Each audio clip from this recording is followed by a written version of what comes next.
কবি শঙ্খ ঘোষের লেখা কবিতা মিথ্যে কথা।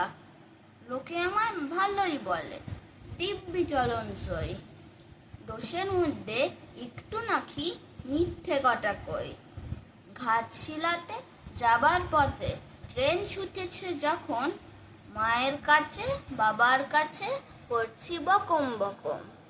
হঠাৎ দেখি মাঠের মধ্যে জ্বলন্ত সব গাছে এক এক রকম ভঙ্গি ফোটে, এক এক রকম নাচে। ওমা দেখো নৃত্যনাটক! যেই বলেছি আমি, মা বকে দেয়, বড্ড তোমার বেড়েছে ফাজলামি। চিড়িয়াখানার নাম জানো তো? আমার সেজ মেশর আদর করে দেখিয়েছিলেন পশুরাজের কেশর।